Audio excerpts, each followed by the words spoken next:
Yeah, good day to you all, and you are welcome to the Google Classroom again. I want to believe you are doing fine at home. We want to continue with our revision class as we prepare for the external examination. And in today's lesson, we'll be looking at proportion. And few of the objectives we're going to be looking at today is you should be able to solve questions on direct proportion, solve questions on inverse proportion, and at the same time solve questions on reciprocal. Okay, and we have few examples in which we're going to do together. Now, the first of the example says, if a wire of length 3 meters costs 250 naira, how much will a wire of length 48 meters cost?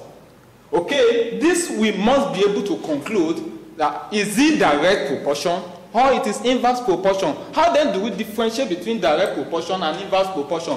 You differentiate between direct proportion and inverse proportion the moment you discover that as quantity A is increasing, quantity B is also increasing, then you conclude that such a proportion is a direct proportion. A simple example of that is if you as a person, as a student now, pays 250,000 naira as the school fees, how much will two of you pay? Then you are paying 500,000. That means the more the number of students, the more money you pay. So let's go back to the question. If a wire of length 3 meters costs 250 naira, how much will a wire of length 48? Now you agree with me that the number of wire is now far more than the usual one, which is 3. Definitely, the amount should be more. So in this case now we can say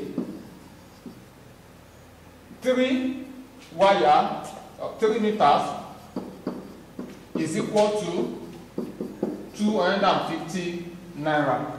Then you are looking for the amount for 48 meters. So you can now say, therefore, 48 meters is equal to something you don't know. But you can always represent this one with x.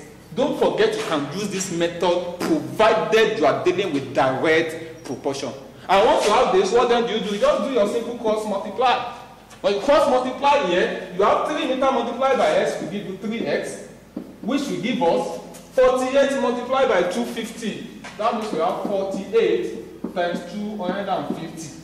And of course, we are looking for x. Now let's make our x subject of the formula. We are dividing both sides by 3. 3 here, we nullify this 3. We are left with x there. 3 here, 1. 3 goes in 4, 1. We are left with 1. In 18. 3 goes in 18 how many times? That should be 16. So our final answer should be 16 multiplied by 250. And to have 16 multiplied by 250, you can have this one as 250, 16. 6 times 0 will give us 0. 6 times 5, 30. Keep 3. 6 times 2, that is 12. Plus 3, that will give us 15. 1 times 0, 0. 1 times 5, 5. And 1 times 2, that is 2. So finally, we are going to be having 0, 0, 5 plus 5 will give us 10. 1 plus 2, that is 3, plus 1 will give us 4. So that simply means 48 meters of the same wire will cost 4,000 naira. Okay, let's look at the second example. The second example here says, it takes 20 men 60 days. This one usually gives students a problem, but I want you to get the concept here. It takes 20 men 60 days to complete a building.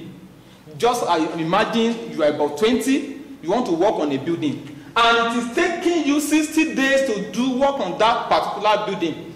Now, the question now says, how many days longer will it take 15 men? Now, you agree with me that if 20 persons will use 60 days, imagine if the number of people is reducing. What do you think? What do you expect? The number of days increase, and that is to tell you that that question is not a direct proportion, but rather an inverse proportion. Let's look at the way it goes. So we have solution.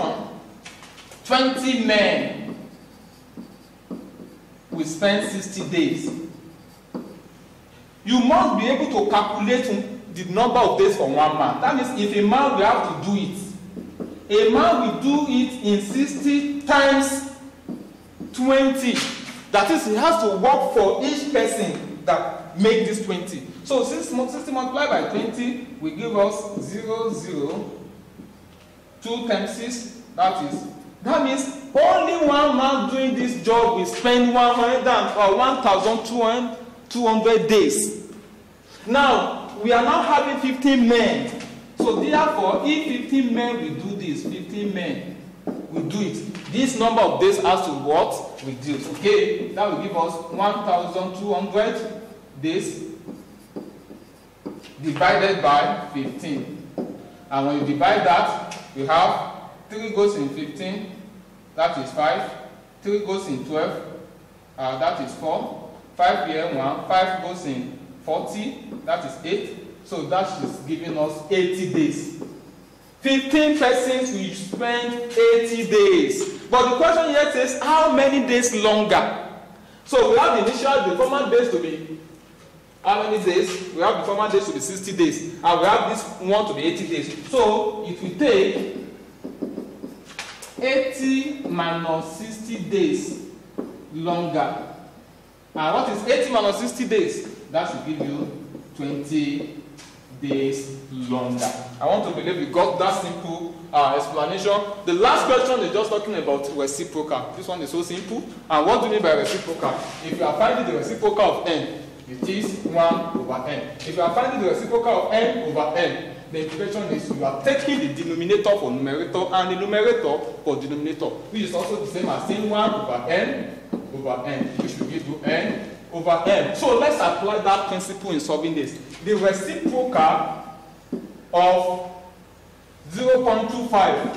0.25, if you are taking it as decimal, it will give us, as fraction, it will give us 25 over 100. You agree with me? Because 2 numbers after decimal, that determines the number of zeros you put after 1. So this will give us 1 over 4. So if you are now talking about the reciprocal, you can say the reciprocal, therefore reciprocal of 0.25 now is equal to taking the denominator to the numerator and numerator to the denominator, which is 4 over 1, and of course 4 over 1 is equal to what? 4. With this, I want to believe you have learned so many things. Many questions, objective questions will be sent to you via Google Classroom based on these few things we have discussed together, and I'm expecting you to participate well. See you in the next class. Have a nice day. Bye.